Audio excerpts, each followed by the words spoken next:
الحمد لله الذي هدانا لهذا وما كنا لنهتدي لولا أن هدانا الله. اما بعد. محترم حضرات، جیسا کہ آپ سبھی حضرات جانتے ہیں کہ رمضان المبارک کا محترم مکرم مہینہ چل رہا ہے. یقیناً یہ ایسا مہینہ ہے کہ جس میں اللہ تبارک و تعالیٰ کی رحمتیں، اس کی برکتیں نازل ہوتی ہیں، اور اللہ تبارک و تعالیٰ کا اپنے بندوں کے لیے ایک خاص لگاؤ ہوتا ہے. لگاؤ اس لیے بھی ہوتا ہے کہ اگر ایک بندہ اس رمضان المبارک کے مہینے میں اللہ تبارک و تعالیٰ سے جتنی دعائیں کرے وہ فوراً قبول ہوتی ہیں، یا آپ یوں کہہ سکتے ہیں کہ ان کے قبول ہونے کے امکانات زیادہ ہوتے ہیں. تو ماہ رمضان رحمتوں کا، برکتوں کا مہینہ ہے، اور ایک چیز کے لیے اور معروف مشہور ہے، اور وہ یہ ہے شہر رمضان الذی انزل فیہ القرآن ھدی للناس وبینات من الھدی والفرقان، کہ اس رمضان المبارک کے مہینے میں اللہ تبارک و تعالیٰ نے قرآن جیسی عظیم چیز کو ہمارے لیے مبعوث فرمایا، قرآن جیسی دولت کو اتارا، وہ کتاب کہ جس میں کوئی شک و شبہ نہیں ہے، جس کا ایک ایک حرف صادق ہے، سچا ہے. تو قرآن کریم اس مہینے میں نازل ہوا ہے. تو ہم دیگر مہینوں میں قرآن کریم کی مجبوراً مشغولاً کسی کام کی بنا پر تلاوت نہیں کر پاتے ہیں، لیکن ماہ رمضان المبارک یہ ایسا مہینہ ہے کہ جس میں ہمیں تلاوت کرنی ہی ہے. زیادہ نہ کریں، کم سے کم ایک پارہ کریں، پورے مہینے میں ایک پارہ کریں. روزانہ ایک پارہ نہ پڑھ سکیں، کم سے کم ایک رکوع پڑھیں، لیکن سمجھ کر کے پڑھیں، اس انداز میں پڑھیں کہ اللہ تبارک و تعالیٰ اپنے بندے سے اس قرآن کریم کے ذریعے کہنا کیا چاہتے ہیں، کیا فرما رہے ہیں اللہ تبارک و تعالیٰ. تفسیر کے ساتھ قرآن کریم پڑھیں، ترجمے کے ساتھ پڑھیں، تبھی ہمیں پتہ چلے گا کہ کیا صحیح ہے، کیا غلط ہے، کیا حرام ہے، کیا حلال ہے. ورنہ ایک معمول ہے کہ ہم قرآن کریم کو بس ریس کے ساتھ پڑھتے ہیں کہ ہمیں اس مہینے میں 10 قرآن کریم کرنے ہیں، کسی کو 5 کرنے ہیں، کسی کو 1 کرنا ہے. ایسا نہیں ہونا چاہیے. آپ روزانہ 1 پارہ پڑھیں، مہینے میں 1 قرآن کریم ختم، یا اسی طرح سے 1 رکوع پڑھیں دن میں، لیکن سمجھ کر کے پڑھیں. وہ سمجھ کر کے پڑھنا یقیناً آپ کے لیے مفید ہوگا، آپ کے لیے فائدہ مند ہوگا. آپ کو پتہ چلے گا نماز کی اہمیت کیا ہے، زکوٰۃ کی اہمیت کیا ہے، حرام حلال ان تمام چیزوں کے بارے میں آپ کو پتہ چلے گا. لیکن اگر آپ ریس میں لگ جائیں گے تو میرے بھائیوں اس سے کچھ حاصل نہیں ہونے والا ہے. آپ حضرات نے دیکھا ہوگا کہ اس رمضان المبارک کے مہینے میں بعض جگہ یا بعض حفاظ کرام شبینہ کا قرآن کریم ختم کرتے ہیں، یا اسی طرح سے کہیں پر 2 دن میں، کہیں پر 3 دن میں، یا کہیں پر 5 دن میں ختم کیا جاتا ہے، جو کہ سراسر غلط ہے. اگر قرآن کریم کو ہم شبینہ میں ختم کریں گے تو میرے بھائیوں آپ یہ سمجھ لیں کہ 200 کی اسپیڈ سے پڑھا جائے گا، اور جب ٹرین 200 کی اسپیڈ سے چلتی ہے تو وہ سامنے نہیں دیکھتی کہ کون آ رہا ہے، کون نہیں آ رہا ہے. اسی لیے جب قرآن کریم کو ایک حافظ 200 کی اسپیڈ کے ساتھ جب پڑھے گا تو میرے بھائیوں زبر کا زیر، زیر کا پیش، یعلمون تعلمون، پتہ نہیں کیا کیا پڑھتا ہوا چلا جائے گا، جو کہ سراسر غلط ہے. زبر کی جگہ اگر زیر پڑھ دیا تو اس کے معنی بدل جاتے ہیں. الحمد میں بڑی ہا آتی ہے، اگر کسی نے چھوٹی ہا پڑھ دی تو معنی زمین و آسمان کی برابر بدل جاتے ہیں. تو ہمیں یہ خیال رکھنا ہے کہ ہمیں ایسے حفاظ کے پیچھے یا ایسی جگہ پر قرآن کریم نہیں سننا ہے کہ جہاں پر 5 دن میں یا 3 دن میں قرآن کریم ختم کیا جاتا ہو۔ اور اگر آپ بائی چانس ایسے محلے میں رہتے ہیں کہ جہاں پر 3 دن کا یا 5 دن کا قرآن کریم مکمل کیا جاتا ہے، تو آپ وہاں کی جو کمیٹی ہے، جو صدر ہیں، جو بڑے لوگ ہیں، آپ ان سے بات کریں کہ بھائی ہمیں اس حافظ کے پیچھے قرآن کریم نہیں سننا ہے، یہ نماز تراویح خراب کر رہی ہیں، لہذا میں ان کی وجہ سے اپنی نماز خراب نہیں کر سکتا۔ ایک رات میں اگر ایک قرآن کریم پڑھ دیا گیا تو میرے بھائیوں یقیناً وہ تو گنہگار ہوگا ہی، آپ بھی گنہگار ہوں گے۔ کیوں؟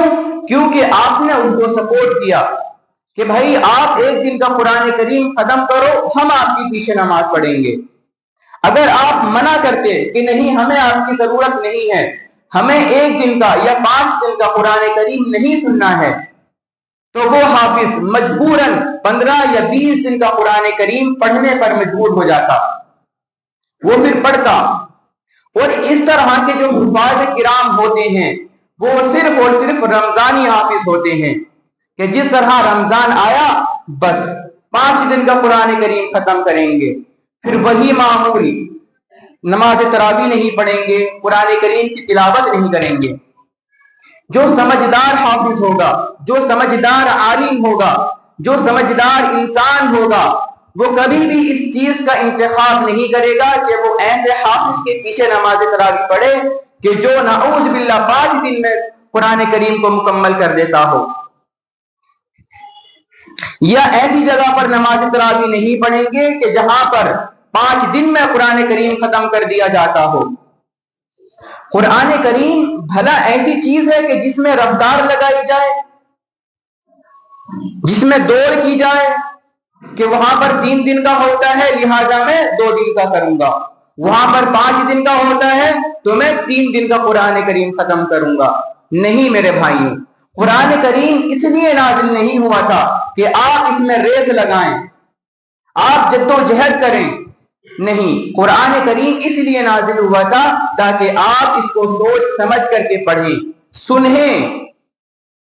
جب ایک بندہ شبینہ میں یا 5 دن میں 3 دن میں قرآن کریم ختم کر دیتا ہے تو پیچھے والوں کو تو کیا ہی کہنا، بلکہ جو پڑھ رہا ہے اس کو بھی کچھ سمجھ میں نہیں آتا، بس ایک دوڑ ہوتی ہے کہ آج ختم کرنا ہے، کل ختم کرنا ہے، پرسوں ختم کرنا ہے۔ میرے بھائیوں، قرآن کریم ضروری نہیں ہے کہ آپ ایک دن میں ہی پورا پڑھ لیں، یا آپ ایک دن میں ہی پورا سن لیں، یا 5 دن میں کریں، نہیں، بلکہ پورے رمضان المبارک آپ کو قرآن کریم سننا ہے، چاہے وہ پھر آدھا پارہ ہو یا 10 سورتیں ہوں یا 1 پارہ ہو، 2 پارے ہوں۔ اسی طرح سے جو لوگ ایسے حفاظ کرام کا انتخاب کرتے ہیں ان سے مؤدبانہ گزارش ہے کہ وہ ایسی جگہ کا انتخاب نہ کریں کہ جہاں پر حفاظ کرام 5 دن کا قرآن کریم پڑھتے ہوں۔ ہمیں آرام سے قرآن کریم سننا ہے۔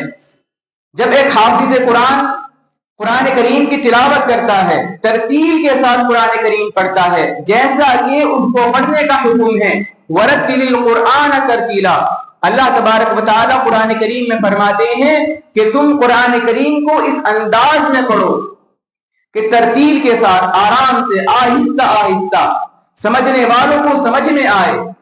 جب سمجھنے والوں کو سمجھ میں آئے گا، سننے والوں کو سمجھ میں آئے گا، تبھی تو آپ کو ایک ایک حرف پر 10 نیکیاں ملیں گی۔ جب آپ کو سمجھ میں ہی نہیں آئے گا تو پھر کیا نیکیاں ملیں گی؟ وہ گنہگار ہوئے، آپ بھی گنہگار ہوں گے، لہذا ان تمام چیزوں سے بچیں۔ اسی طرح ہمارے وہ بھائی کہ جو نماز تراویح تو پڑھنے کے لیے آتے ہیں لیکن پہلی رکعت میں بالکل آرام سے بیٹھے رہتے ہیں، جیسے ہی امام صاحب یا حافظ صاحب رکوع میں جاتے ہیں وہ فوراً رکعت نیت باندھ کر کے رکوع میں چلے جاتے ہیں۔ میرے بھائیوں، یہ صرف اور صرف فارمیلٹی ہے، ایسا کرنا بالکل غلط ہے، سراسر غلط ہے۔ ہم کس کو دھوکہ دے رہے ہیں؟ حافظ کو، مقتدیوں کو، محلے والوں کو، کس کو دھوکہ دے رہے ہیں ہم؟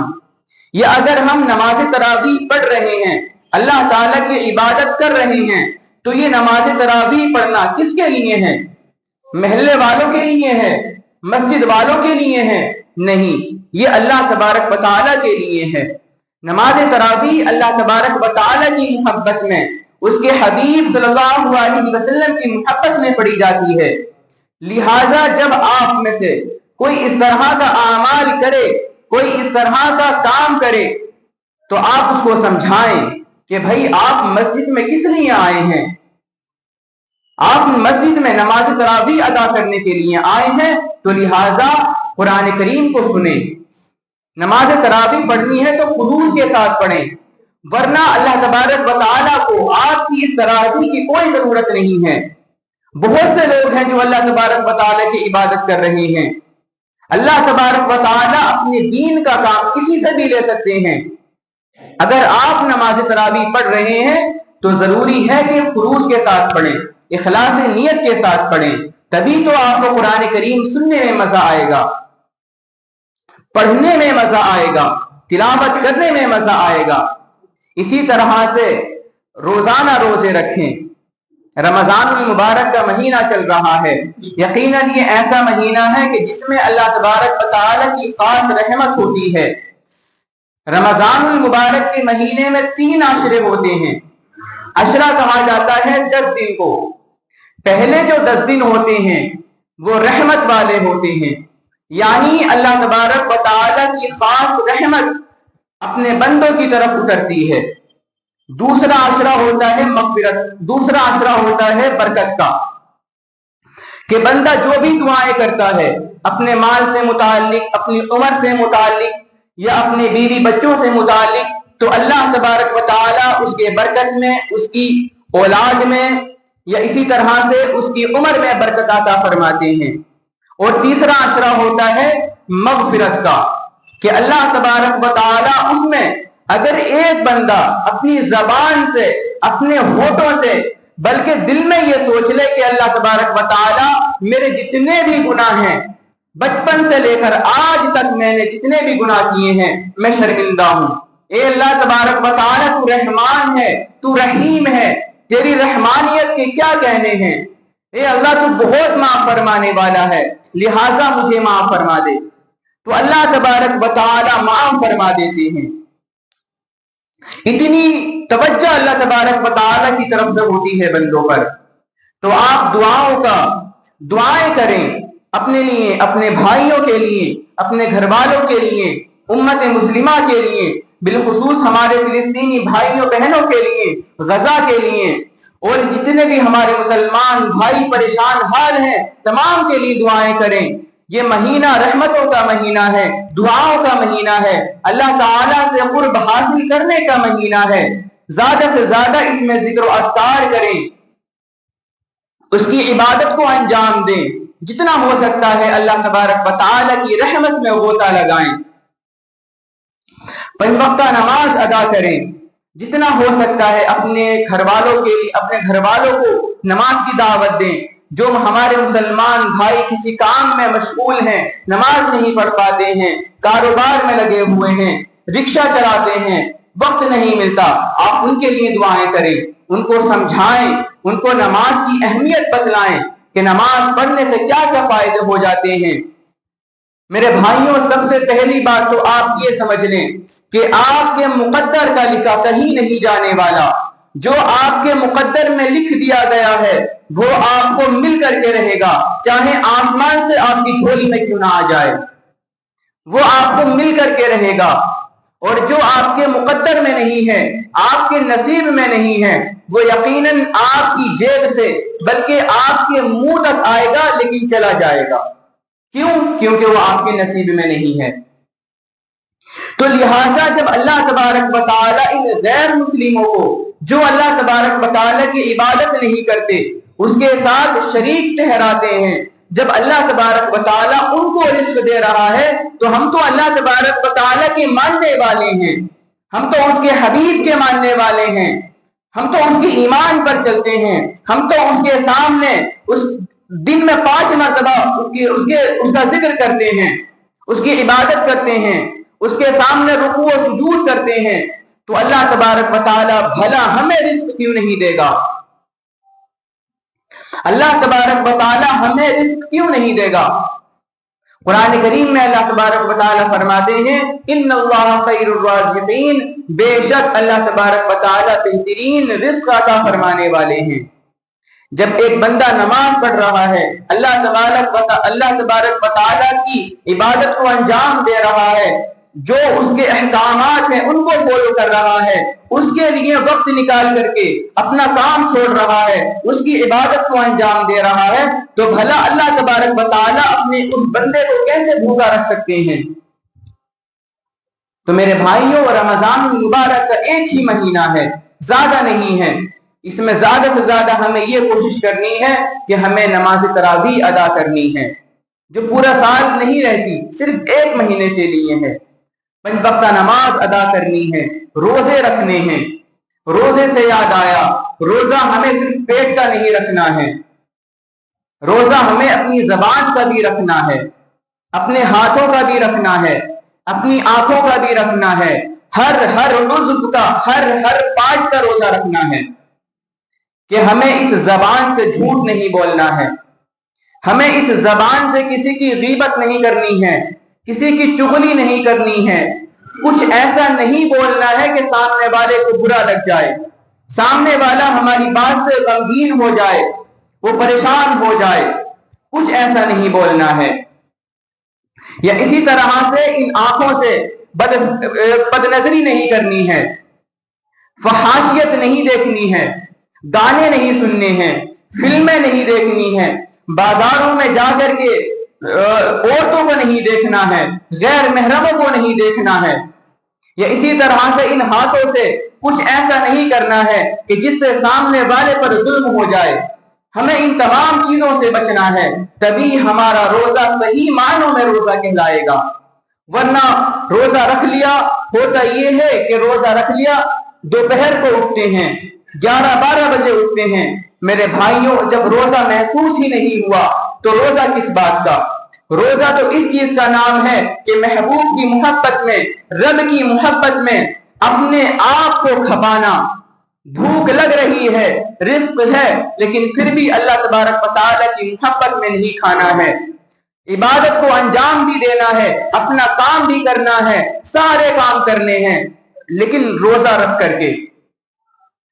لہٰذا آپ سبھی حضرات سے مؤدبانہ گزارش ہے کہ زیادہ سے زیادہ نماز تراویح ادا کریں، قرآن کریم کی تلاوت کریں، ذکر و اذکار کریں، 5 وقتہ نماز ادا کریں۔ اللہ تبارک و تعالی ہم سب کو ان تمام باتوں پر عمل پیرا بنائے۔